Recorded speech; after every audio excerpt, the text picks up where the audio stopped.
Bonjour à toutes et à tous et bienvenue dans cette nouvelle édition du Jump Breakfast Club.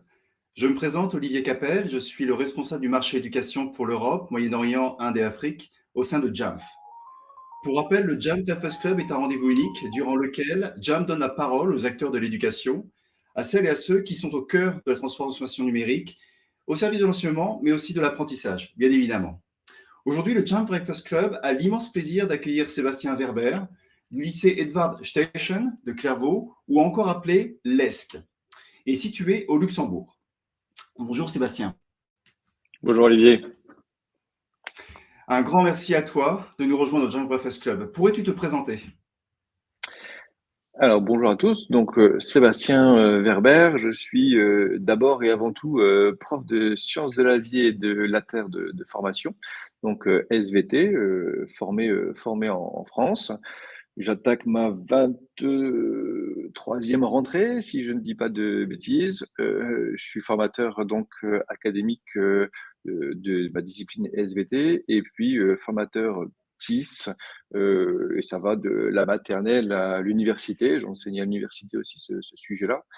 Et aujourd'hui, donc, j'ai été recruté par Monsieur Jean Villa, directeur ici de l'établissement, parce qu'il a rêvé un établissement avec un projet pédagogique merveilleux et il fallait réussir à le mettre en scène. Et donc, il a lourdement insisté, il a réussi d'ailleurs.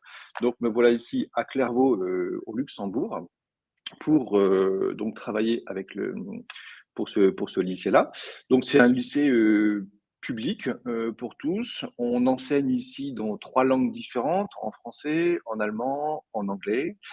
Et on a actuellement un peu plus de 800 élèves en secondaire, on en a 200, un peu plus de 200 dans le fondamental, maternelle et primaire, pour 2 programmes, un programme iPad one-to-one pour le secondaire et des iPads partagés pour le primaire. Et ce qui fait, on va dire, notre force, l'originalité, la difficulté, mais aussi le challenge, c'est que ici, on a à peu près 35 nationalités d'enfants différents. Donc, dans les couloirs, ça parle absolument toutes les langues. Et on est à peu près 200 personnes si on compte le staff et tout ce qui va derrière. Et donc depuis 2 ans, à mon tour, j'ai recruté, j'ai lourdement insisté auprès de Karine Comte pour qu'elle puisse venir m'épauler ici sur le sujet. Et donc avec tout cela, on a réussi à passer Apple Distinguished School déjà l'année dernière. Donc un jeune établissement qui a eu ce titre-là. Ça nous tenait beaucoup à cœur parce que on peut utiliser de la technologie, mais encore faut-il en faire quelque chose et surtout répondre à l'objectif pédagogique qui était le cahier des charges, le rêve de Monsieur Villa en 542 pages. Merci beaucoup Sébastien. Donc ce projet a débuté il y a environ 4 ans maintenant. Peut-être qu'avant de rentrer dans le vif du sujet, tu nous as dit que tu étais prof avant tout en discipline SVT depuis 2000. Qu'est-ce qui a été le déclencheur pour toi, pour t'intéresser, pour t'impliquer dans des rôles et des responsabilités de TIS ou de projets numériques? Qu'est-ce qui a été ce déclencheur?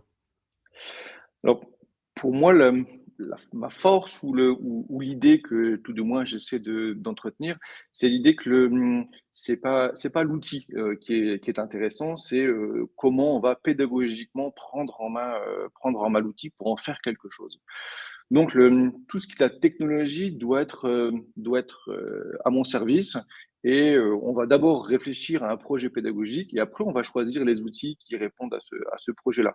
Et très souvent, on a le fait inverse en disant bah, je sais utiliser telle plateforme, telle chose, qu'est-ce que je peux bien en faire pour réussir à ça. Donc, ici, le projet numérique est dirigé par 2 enseignants pur jus. Donc, pour ma part en sciences et ma collègue est en latin français. Donc, on est très loin d'une formation informatique pure. Et quand là ici, on joue avec du Jump, on ne demande pas d'être informaticien du tout, du tout. Par contre, il nous faut une logique de pédagogue. Et c'est cette logique de pédagogue qui va être mise au service de l'ensemble de tous les collègues qui sont ici, de la maternelle jusqu'au bac. Très bien. Merci beaucoup Sébastien. Je te propose à présent de rentrer dans le cœur du dispositif, du LESC. Je crois comprendre que vous utilisez des tablettes qui sont des iPads. Appelons une tablette qui est réellement, donc des iPads. Comment s'est fait l'introduction de ces iPads dans la classe, dans l'univers pédagogique du LESC? Alors on va dire qu'il y a eu, plusieurs temps et un premier constat. Premier constat, on va dire que, le seul qui vieillit dans la classe chaque année, ce n'est que moi. Les enfants qui sont en face de moi, par définition, ils ont tout le temps le même âge et donc même si, ça ne fait que 23 rentrées que j'attaque, on se rend compte quand même qu'il y a, tous les ans, des nouvelles compétences, des nouvelles envies, et cetera pour nos jeunes et il faut pouvoir se mettre, on va dire, pas à la page, parce que c'est pas le bon mot, parce que sinon ce serait une course à quelque chose, mais pouvoir tirer parti de ce qui existe à l'heure d'aujourd'hui. Et donc, l'outil iPad s'est imposé assez naturellement. Et l'idée, c'est de pouvoir concrètement transformer ou réfléchir à ce qu'on fait avec les élèves pour les amener le plus loin possible dans cette formation. Donc, l'idée n'est absolument pas la substitution en disant attention, je ne veux pas remplacer le cahier par mon iPad, c'est absolument pas l'objectif, mais avec les outils qui existent aujourd'hui, donc un iPad géré dans un environnement ici Jamf, comment on peut en tirer toute la quintessence. La vraie, la vraie difficulté, alors, je veux dire la seule difficulté, elle n'est pas technique du tout, elle est surtout culturelle. Et c'est là où on se heurte tout de suite à des, je vais pas dire avec des problèmes, mais à des questions qui sont tout à fait légitimes. Et donc il va falloir accompagner, il va falloir rassurer pour pouvoir entamer une transformation qui va pouvoir se voir en classe. Alors on pourrait très bien aussi dire attention, quid du temps des écrans, attention à comment je vais pouvoir utiliser Internet et tout ce qu'on peut avoir comme dérive sur Internet. Alors, à cela, on va dire que le système, est garant, de cette dérive. Parce que déjà dans un premier temps, une heure d'écran, ça ne veut pour moi, ça ne veut rien dire. Dans le sens, est-ce que c'est une heure à regarder, YouTube, TikTok, à regarder, des chats qui se courent après? Ou c'est, travailler, ensemble, produire une vidéo, produire un document collaboratif et cetera. Donc une heure n'est pas égale à une heure. Il faut bien faire la différence, entre ces temps d'écran où je préfère parler de qualité d'écran, pas en termes de qualité, optique, hein, mais en termes de qualité d'écran. Qu'est-ce que j'ai fait pendant cette heure-là? Et donc ce discours-là, il se mène à la fois, au niveau de la direction, il se mène à la fois au niveau des enseignants, mais aussi au niveau des parents. Parce que les parents disent: «Bah oui, mais il est déjà 3 heures sur son écran à la maison, on va rajouter des écrans encore à l'école». Mais non, qu'est-ce qu'on fait comme écran à l'école et qu'est-ce qu'on fait comme écran à la maison? Et est-ce qu'on arrive à un petit peu à comprendre et à mesurer les écarts? Donc, c'est d'abord du dialogue, c'est d'abord de l'explication et le meilleur ambassadeur, on va dire, du système, ce n'est pas moi, bien évidemment. Ce sont, l'ensemble du corps enseignant qui est avec moi, non pas derrière moi, mais avec moi parce qu'il faut qu'on puisse avancer de concert et puis aussi, ce sont les enfants, qui vont pouvoir aussi, dire, «Ah bah tiens, j'ai fait ça fonctionne bien et si on faisait autrement? J'ai entendu parler d'une nouvelle application, j'ai entendu parler de je ne sais trop quoi». Donc il faut aussi être à l'écoute pour pouvoir, répondre à leurs besoins et aussi, peut-être une spécificité encore, d'ici, mais aussi répondre aux parents et aux inquiétudes des parents. Donc pour ça, on a mis en place, plusieurs solutions qu'on peut vous proposer si vous le souhaitez. Merci Sébastien. On va y revenir effectivement dans quelques instants. Tel que tu le décris, on est véritablement dans une politique ou dans un projet de conduite du changement qui s'opère avec plusieurs parties prenantes. Donc je crois que tu as cité à l'instant la direction, bien évidemment, les parents que tu viens de citer, les étudiants, mais les enseignants finalement sont en première ligne, sont exposés face effectivement à cette conduite du changement, à des nouveaux outils qui arrivent, des applications, des systèmes de gestion tels que Jamf. quels ont été les challenges pour toi et puis les équipes avec lesquelles tu travailles et comment as-tu fait face justement à cette, on va dire, la formation de ces enseignants et cet accompagnement de ces formations, de ces enseignants au sein du LESC? Alors en amont, on l'a mis avec, avec la direction, dans le sens où on a créé un groupe, on va dire, iTeam, hem pour prendre un anglicisme, dès qu'on parle un anglicisme, ça paraît intelligent, enfin pour moi du moins. Et donc on s'est mis autour de la table, autour du projet pédagogique, dessiné par le chef d'établissement en disant: «Bon, quand on lit ça, quand on lit le projet, qu'est-ce que concrètement on veut voir comme marqueur en classe qui indique qu'on a atteint ce projet-là?» Donc ça va être ça les challenges, ça va être comment on va réussir à ça, et il nous faut des marqueurs de ce changement. Si on mesure rien, on va nulle part. Donc, on veut non seulement viser quelque chose, la fameuse vision, mais on veut aussi la mesurer. Ça, c'est du côté, on va dire, institution. Et après, donc de ce fait-là, on a aussi un groupe de volontaires, enseignants, avec laquelle on va, essayer de montrer, un maximum du champ du possible. Donc, mon rôle, va être d'être à l'écoute de tout ce qui se dit, de tout ce qui se fait sur, tous les réseaux et cetera. Donc c'est de la ce qu'on appellerait de la veille pédagogique et aussi de la veille technique, et d'en informer et de communiquer auprès de ce public, d'enseignants, en groupe restreint. On est, on est une quinzaine, et pour dire voilà tout ce qui est possible de faire. Maintenant, dans tout ce possible, on ne va pas tout proposer, parce que l'idée, c'est que on ait une ligne de conduite très propre et une politique très propre, et on va essayer même de limiter au maximum le nombre d'applications sur l'iPad. Est-ce que toi, comme moi, on sait utiliser 50 programmes sur notre ordinateur, sur notre iPad, etc. Alors, si on met 50 applications sur l'iPad, est-ce que le gamin il est capable d'en tirer, on va dire, tous les usages? Donc, on va sélectionner, des choses qui sont les plus totipotentes possibles, pour reprendre un terme de SVT, hein, totipotente qui veut dire capable de faire un maximum de choses, qui ne soient pas dédiées à une application, possible. Et puis une fois qu'on a choisi un petit peu ça, on va aller, répandre, cette information-là auprès des collègues, avec des formules de formation, qui sont assez originales, pour la formule LESC, parce qu'on en a la liberté à travers la direction d'ici. Donc ça va être D'accord. ça le levier. D'accord, et en fait, sur ces formations qui sont assez originales, j'imagine qu'un enseignant qui devient moteur, puisque dans la première partie, tu nous précisais qu'il y a effectivement des champions finalement, peut-être des enseignants qui sont un peu plus moteurs, qui souhaitent en savoir un peu plus. Est-ce que tu as un dispositif, on va dire, de formation, au cours de l'année, ou en fait, une possibilité de mise à jour automatiquement des compétences, qui sont offertes à ces enseignants un peu plus, désireux d'aller plus loin? Alors on a imaginé 3 types de formations. On va dire, la formation, type starter, qui va être, un enseignant qui arrive aujourd'hui, il va être doté de son iPad et l'ensemble de ses connexions, et cetera, et on va devoir l'accompagner pour dire: «Bon, rassure-toi, la substitution est tout à fait possible, on va la faire tout de suite, mais l'objectif n'est pas là».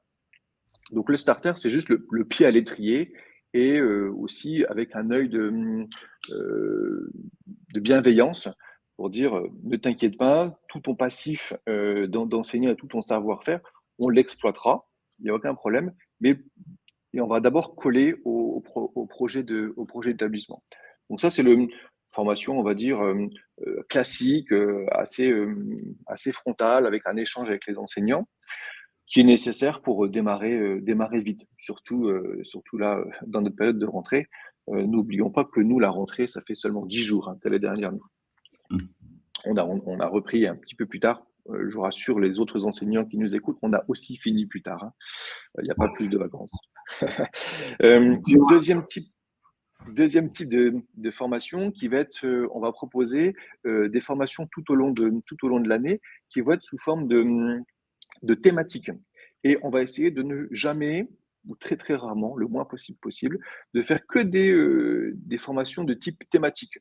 Par exemple, travailler et développer le travail collaboratif ou coopératif, créer une web radio dans ma classe, travailler sur la publication de multimédia en classe, travailler sur la production, je veux créer un livre numérique, je veux encadrer au mieux mes élèves 10. Donc que des choses qui sont très thématiques et en tout petit groupe, on va dire, on va le prendre par 3 ou par 4 et on va lancer ce petit format-là. Donc ça dure 1 heure et demie. Et à la fin de ces 1 heure et demie, on va dire qu'il y a à peu près 50% des enseignants qui disent: «Ah OK, génial, allez j'attaque». C'est, ces fameux enseignants pro-acteurs que tu citais tout à l'heure, Olivier. Et on a 50% des enseignants qui vont dire: «Oui, bah, tu es bien gentil Seb, hein, ça a l'air bien. Quand tu le fais, ça fonctionne, mais tu comprends, je ne veux pas le faire. Parce que j'ai pas le temps, j'ai le bac, j'ai, un tas de choses qui sont tout à fait, et qu'on peut entendre, hein, pas de souci. Mmh. Et donc, on a une offre qui est la suivante en disant: «OK, par contre, si tu veux bien essayer, eh ben, je vais venir dans ta classe ou un autre collègue va venir dans ta classe, tu vas faire ton cours, tu vas faire ton cours, je vais prendre par exemple ton cours d'allemand.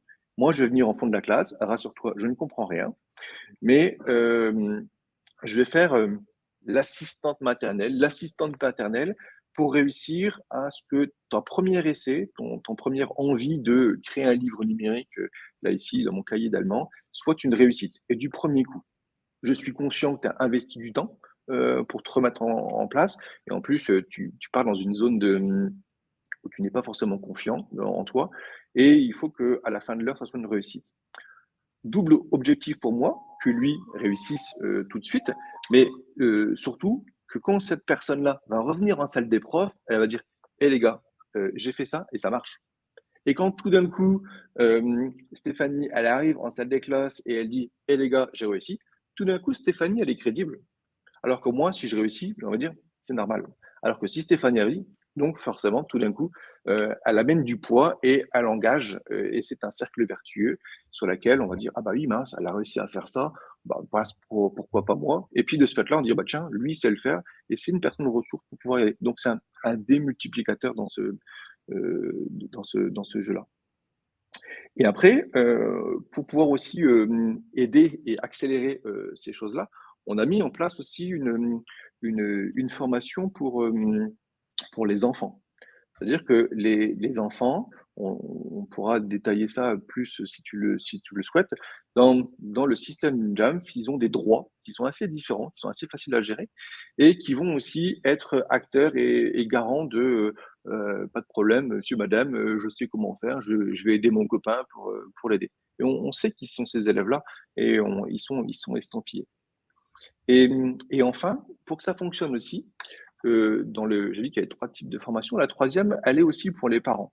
Parce qu'il faut aussi qu'à la maison, le message soit relayé et il faut aussi que les parents puissent, comme moi je le fais avec mes enfants, aller chercher un cahier, «Tiens, montre-moi ce que tu as fait aujourd'hui, explique-moi ça». Bah, je vais aussi prendre l'iPad de ma fille en disant: «Bah, tiens, montre-moi ce que tu as fait aujourd'hui» et moi aussi je sais fouiller dans l'iPad, je sais regarder ce qu'il fait et cetera et c'est un sujet de discussion.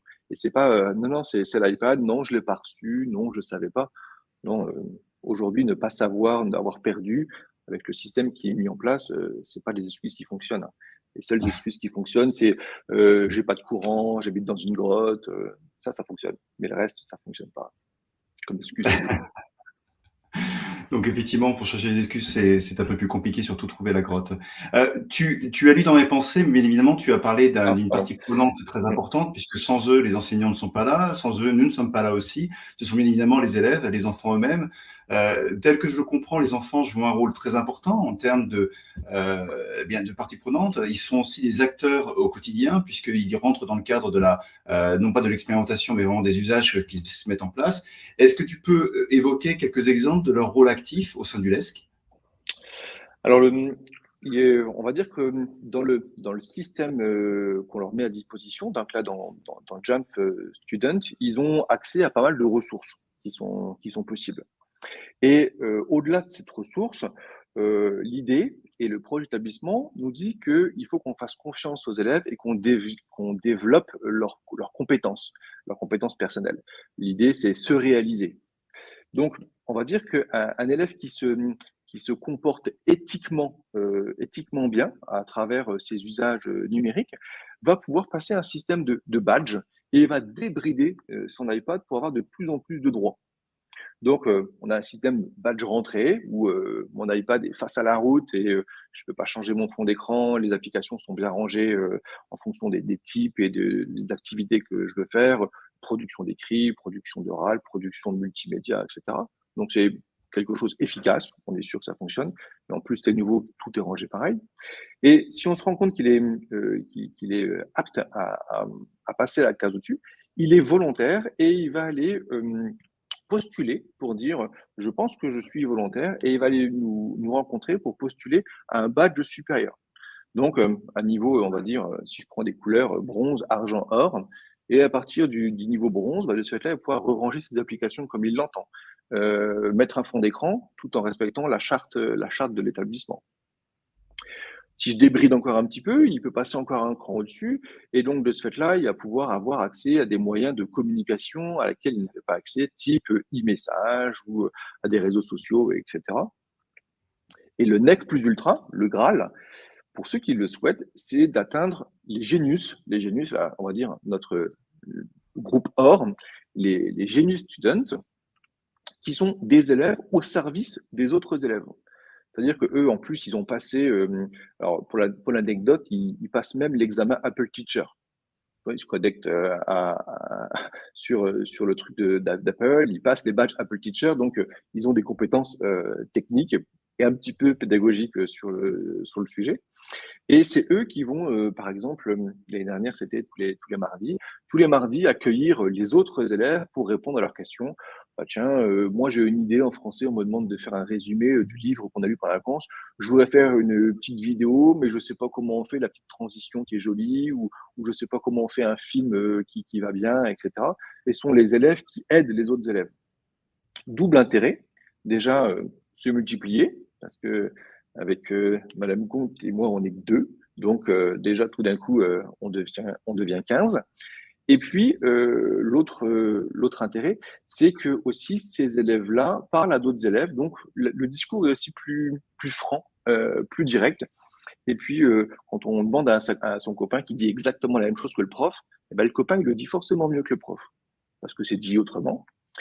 Et pour nous, ici, 35 nationalités dans l'école, ça parle toutes les langues. Donc, quand mon gamin, il arrive et il parle, je ne sais pas, l'érythréen, mon érythréen est un petit peu léger, donc je ne sais pas. Donc, lui, il va switcher en anglais. Et puis, c'est un gamin que des sections anglaises qui va débrayer sur le sujet, ou en portugais, ou en espagnol, ou en toutes les langues possibles et inimaginables. Et donc, nos petits génus, ils ont des badges avec toutes les langues qu'ils savent parler, et puis ils vont aller discuter avec les uns et avec les autres. Donc, c'est ces élèves-là qui font moteur et force de proposition, et c'est aussi qui nous remontent toutes les informations.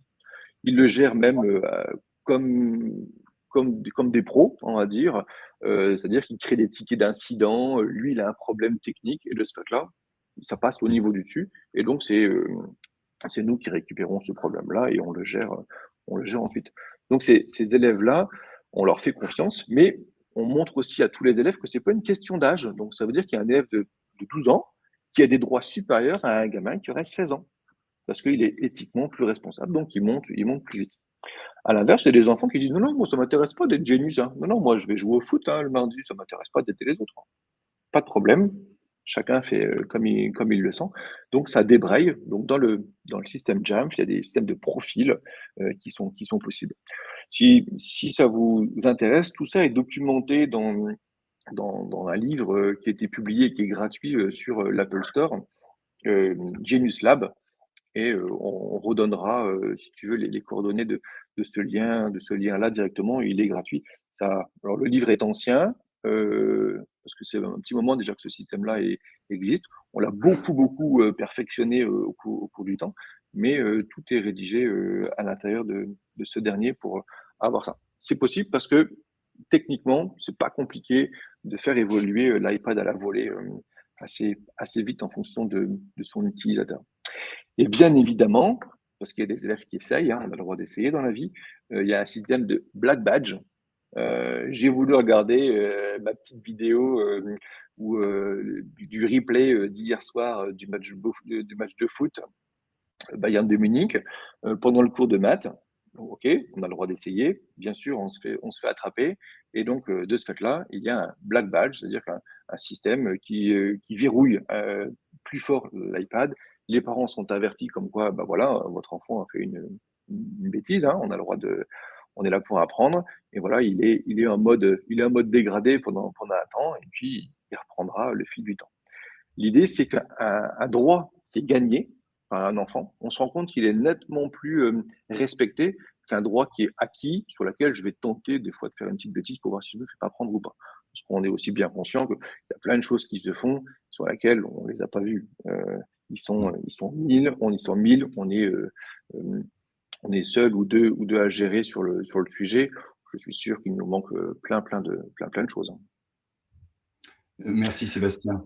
À t'écouter finalement, c'est un formidable dispositif, mais à t'écouter, on a l'impression que les Genius Students, le risque le plus élevé pour Madame Comte et toi-même, c'est finalement d'avoir des étudiants des élèves qui reviennent avec des compétences plus élevées que les vôtres et qui vous apportent effectivement des nouvelles solutions ou des pistes Bah, à explorer. j'espère. J'espère. L'idée, c'est quand même qu'ils soient là. D'ailleurs, quand on fait, et j'invite tous les participants qui sont ici, s'ils veulent voir en vrai comment ça fonctionne, de venir au lycée. La politique d'école est très, très accueillante. Parce que plus vous nous posez de questions de comment ça fonctionne, et plus nous, on se remet en question, et ça nous permet aussi d'évoluer. Et donc, les petits génius, là, ici, accueillent les enseignants qui viennent de l'extérieur.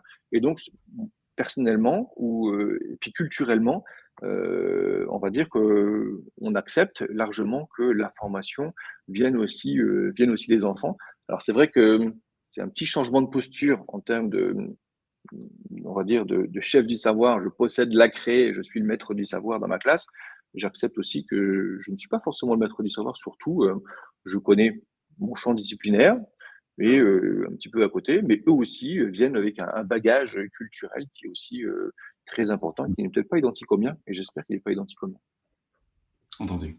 Merci Sébastien. Tu parlais justement des participants. Le chat est extrêmement actif avec beaucoup de questions, notamment des questions qui s'opèrent sur l'utilisation des applications, sur ce qui permet effectivement de développer ces fameux usages dont tu parlais.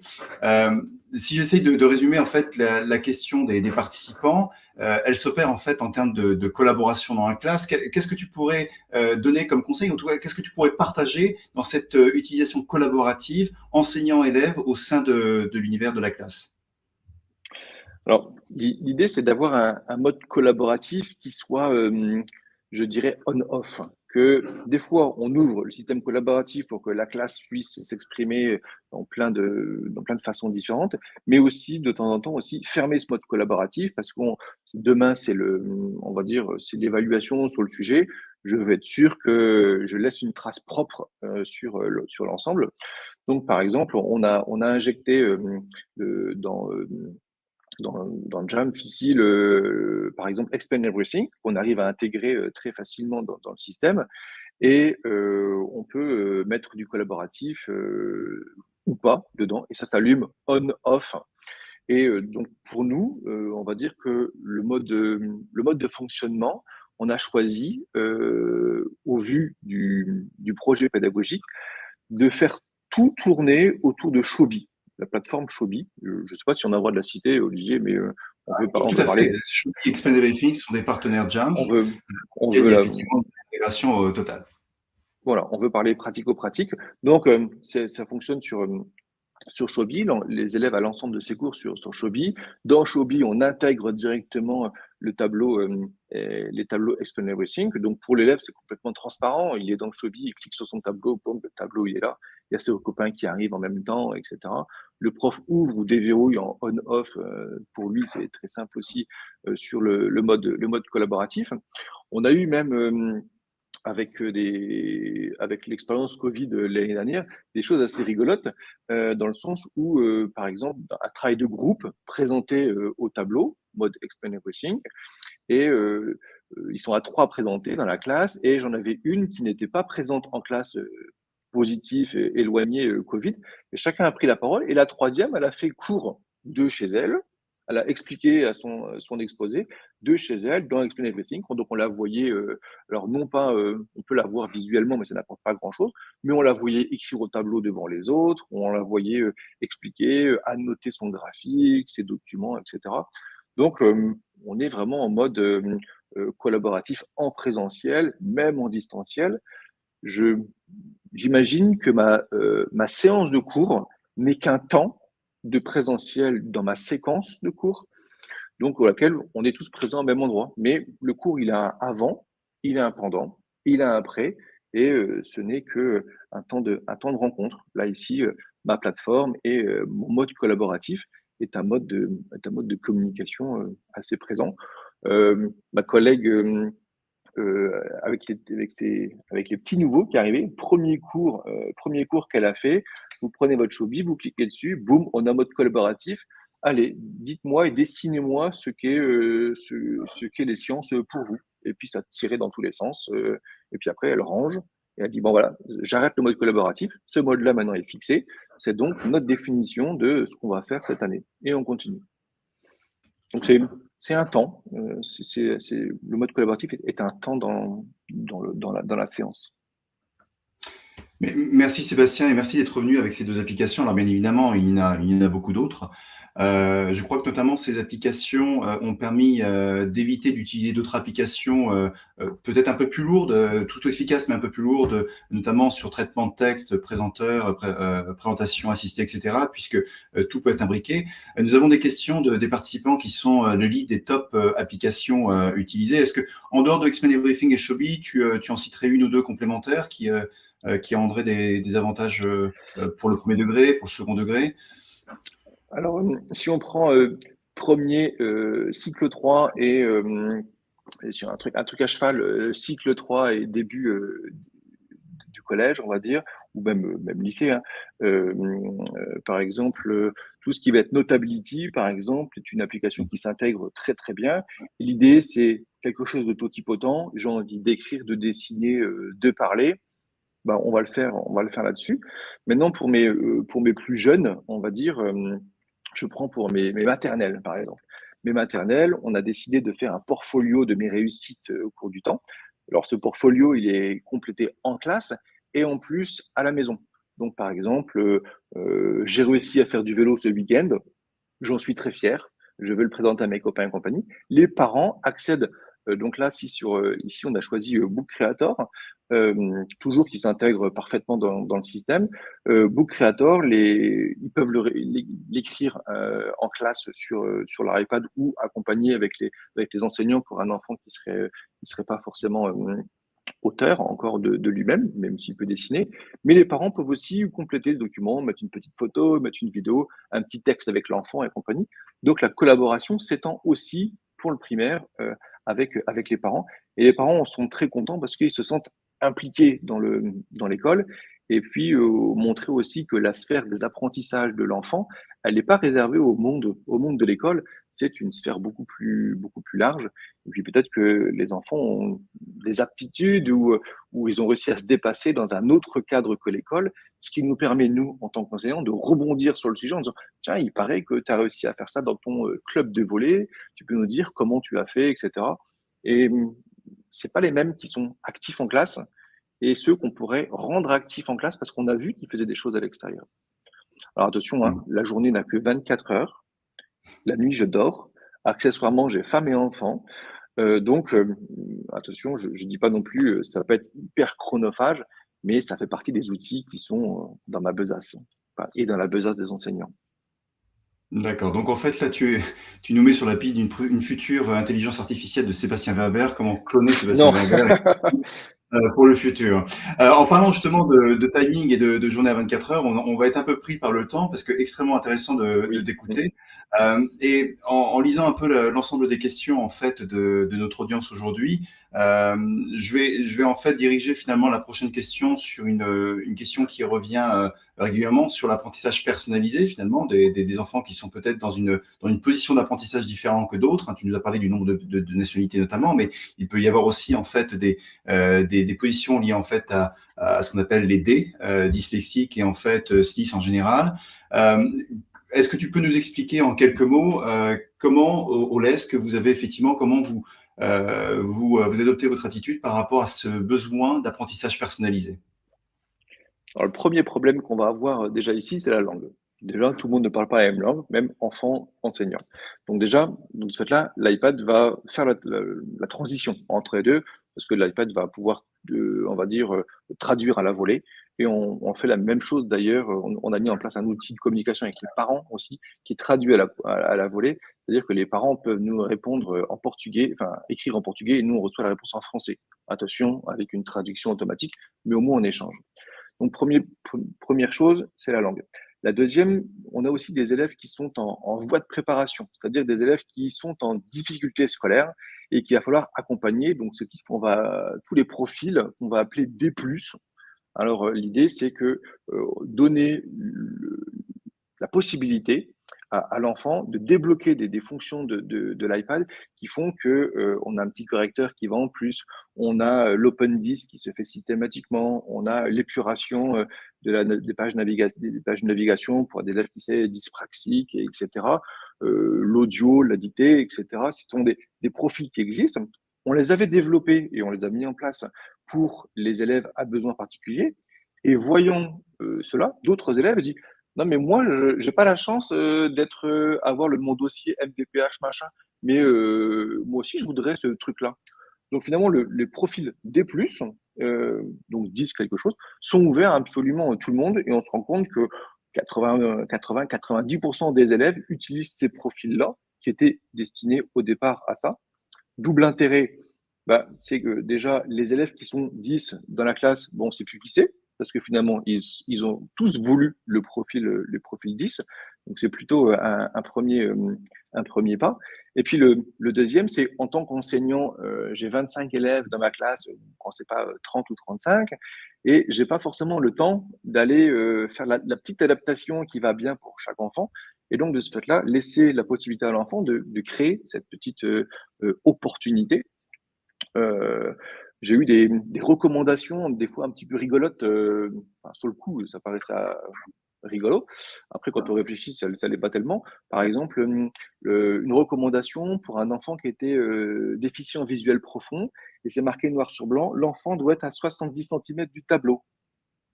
70 centimètres du tableau, ben, il est à côté de moi, quoi. Donc là, mais attention, il ne faut pas qu'il soit mis en avant par rapport aux autres. Alors on réfléchit. Alors là, ça va être compliqué. Par contre, de ce fait-là, j'ai mis en place un système de copie automatique du tableau. Quand j'écris avec mon iPad, ça écrit au tableau. Et pour lui, avec son iPad, ça écrit juste devant lui, à 70 centimètres devant lui. Et finalement, d'autres élèves ont dit mais moi aussi, je voudrais bien avoir ça parce que je lis pas bien, etc. Et donc, bon, c'était destiné pour lui et c'est mis en place. D'autres élèves, et d'ailleurs, on le retrouve aussi, on l'a documenté sur Internet, on peut vous donner aussi les liens. Une petite demoiselle, Alice, que j'ai suivie pendant 4-5 ans, 5-6 ans, dysorthographique, dyscalculique, bref, ergothérapeute, tout ce qui va derrière. Donc, je n'ai pas la prétention de résoudre son problème, loin de moi, parce qu'en plus, j'ai même pas les formations pour le faire. Par contre, je mets tous les outils pour la contourner. Et cette demoiselle a bien évolué sur le sujet. Il y a 2 ans ou l'année dernière, je ne sais plus très bien, elle m'envoie un petit mail, Monsieur Herbert, là je suis à Sciences Po, je ne sais toujours pas écrire correctement, mais c'est pas grave, je sais que mon iPad le fait pour moi, mais j'ai réussi à faire ce que je voulais. Donc, quand on met, quand on met une béquille, on va dire, elle ne courra pas plus vite, mais elle pourra au moins marcher avec les autres et ça évite aussi d'attirer l'attention. Tout ce qu'elle voulait, elle, c'est moi, je veux être comme les autres. Je ne veux pas avoir mon ordinateur, mon scanner à côté, mon imprimante.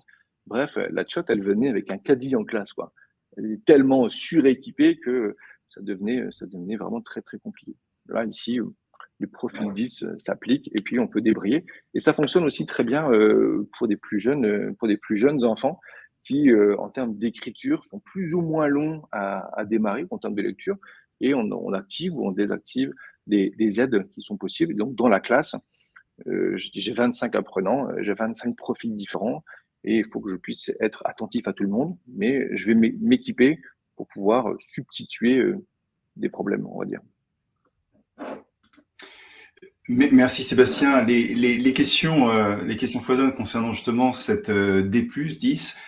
Donc tu as répondu déjà à pas mal de ces questions.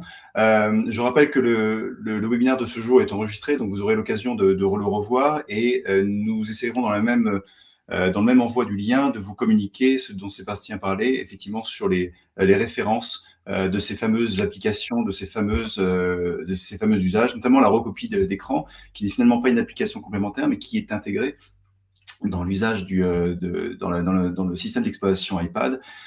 Et comme le disait Sébastien, effectivement, l'association de l'iPad avec Jamf permet effectivement de créer toute une granularité de collaboration entre les enseignants, les élèves, et de donner la possibilité effectivement d'agir en fonction de ces différents apprentissages.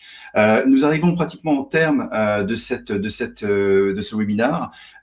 J'aurais en fait une question pour conclure, qui n'est pas le passé et le présent, mais finalement le futur, sans trop dévoiler les stratégies du LESC, puisque je pense qu'on est aussi écouté par la direction de l'établissement et par d'autres personnes.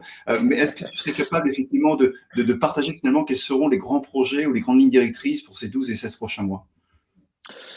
Alors, on en a tout plein. Je vais en citer deux emblématiques.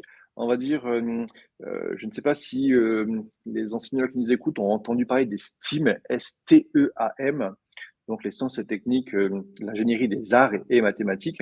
L'idée, c'est d'insuffler de la promotion des sciences, ce qui nous demande du ministère, mais en plus avec le A qui va être art, mais faut pas l'entendre en termes d'illustration, etc., mais en termes de créativité. En quoi cet artiste-là a fait un nouveau truc à une époque.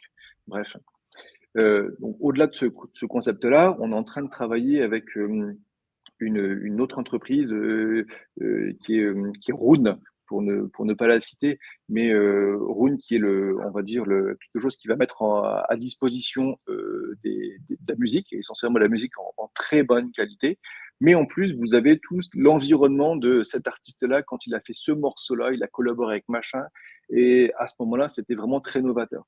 Donc l'idée, c'est de renforcer la fibre créative des enfants. Donc, on a un gros projet avec Steam qui va sortir et qui est en train de se déployer cette année. Et puis, on va citer un projet de maternelle et de primaire. On entend beaucoup parler de Fab Lab à droite, à gauche, dans les villes ou dans certaines collèges ou lycées. Ben là, on a lancé, ça y est, il est opérationnel, un Fab Lab en primaire sous la forme d'un chariot. Et dans ce chariot, quand vous l'ouvrez, on le met simplement le chariot sur le 220 volts, c'est un truc qu'on a créé, hein, on l'a inventé, le 220 volts, et puis boum, vous avez un environnement qui se crée dans la salle de classe chez les petits, et vous allez pouvoir l'enfant peut dessiner sur l'iPad, et puis c'est la découpeuse vinyle derrière qui est en train de découper ce truc-là. Et ils sont en train, par exemple, de faire les tables de multiplication qui vont coller sur les contre-marches de leur classe, par exemple. Donc c'est du Fab Lab. En ce moment, c'est quelque chose qui est en train de prendre de l'ampleur au secondaire, ça on le savait, mais au primaire, ça y est, ça fonctionne vraiment très très bien. Même chose, on peut, à l'occasion, présenter ces projets Fab Lab maternels et primaires, ce que mon collègue appellera le fondamental, qui tourne bien. Alors, on en a plein d'autres, hein, mais le temps nous est compté. Voilà deux grosses pistes qui sont en train de travailler. Surveiller Rune d'un côté, qui va sortir quelque chose on va essayer de trouver quelque chose de très sympa avec Rune Éducation, et les Fab Labs sur laquelle on est en train de rédiger quelque chose sur le sujet. Dès qu'il sera publié, on vous le renverra pour que vous puissiez aller voir tout ça. Super. C'est un prochain teaser pour notre prochain Junk Breakfast Club dans quelques mois de ça. Mais merci d'avoir dévoilé effectivement ces nouvelles pistes. On arrive au terme, mais j'ai quand même une question parce que nous sommes aujourd'hui, parmi l'audience, nous avons beaucoup d'enseignants, j'imagine moteurs dans leur établissement. Mais en quelques mots, Sébastien, si tu avais un conseil à donner auprès d'un enseignant qui souhaite se lancer dans le grand bain, si je veux dire, dans un projet numérique avec iPad, avec Jamf, avec gestion effectivement des iPads, qu'est-ce que tu pourrais donner comme top conseil auprès de ces personnes? Alors, allez, je me lance, je vais pas me faire que des copains, mais c'est pas grave. L'idée, c'est rédiger sur un bout de papier avec un crayon, votre projet pédagogique. Rédigez le truc, rêvez le projet. Demandez à des gens qui ont déjà écrit des projets pédagogiques, mais pas des projets pédagogiques dans le vent, hein. Demandez à monsieur Bilin, comment on rédige un projet pédagogique, sur le sujet. Vous allez voir, il faut le construire et ayez un rêve en un. Deux, virer l'informaticien dans un premier temps et demander à vous faire accompagner en disant, alors, je veux aucun problème technique, je veux maintenant mettre en place ça. Qu'est-ce qu'il faudrait que je mette en place? Que on puisse appeler l'informaticien dans un deuxième temps pour dire, voilà ce qu'on veut faire et maintenant, quels sont les outils qu'on veut mettre en face. Mais ne surtout pas dire, alors, moi j'ai Microsoft et je veux utiliser ça, qu'est-ce que je peux faire avec? Non, on prend le problème à l'envers en disant, qu'est-ce que vous voulez faire? Et on mettra les outils qui vont en face. Sachant que, encore une fois, le problème, il est pas technique, il est assez facile, mais on se raccroche des fois à des outils qu'on connaît en disant: «Je sais faire ça et je veux pas sortir de là», mais c'est pas forcément le bon outil pour arriver à ça et finalement, on fait de la substitution. Avant, j'écrivais, dans Word et maintenant j'écris dans Pages et alors, elle est où la nouveauté dans l'histoire? Et demain, ça sera peut-être autre chose, hein. Donc, j'ai envie de vous dire, écrivez votre projet, contactez, des gens qui savent vous accompagner sur le sujet. Maintenant, il y en a beaucoup qui savent faire ça et qu'on mette en place, ça. Donc, on va dire un script, un metteur en scène et puis après, les outils découleront par eux-mêmes parce que après, dès qu'on dit, feu, bah, il suffit de d'écrire ça, entre guillemets dans Jump et ça, un enseignant, comme moi ou comme d'autres, on sait, vous montrer pour dire, comment on écrit dans Jump. Il y a zéro compétence technique, là-dedans, hein. C'est, du pur pédagogique. Donc voilà, osez rêver et ne commencez pas par le prendre à l'envers, par l'outil. L'outil est vraiment, en dernier et alors encore un dernier, une chose si je peux me permettre, limiter au maximum le nombre d'applications par iPad. Il faut des choses qui soient totipotentes parce qu'il nous faut que les matières puissent se répondre les unes aux autres. Essayons de ne plus faire de formation disciplinaire. Alors moi, en français, je veux faire comme ça. Oui, mais en maths, il faut autrement, les gars. Donc les stratégies, l'enfant, lui, il va avoir 2 stratégies différentes d'apprentissage et tous les ans, ça change. L'enfant, il est seul, il a 13 profs en face de lui. Heureusement, en primaire, on limite cet impact-là, mais ayons des choses qui soient les plus flexibles possibles pour pouvoir faire des choses vraiment très pointues. Maintenant, tout à l'heure, on a mis en place quelque chose de très très pointu en chimie. Il n'y a que le prof de chimie qui peut l'exploiter. Bon, ok, c'est une petite niche, mais ne créons pas 15 000 petites niches. Mmh. Voyons projet.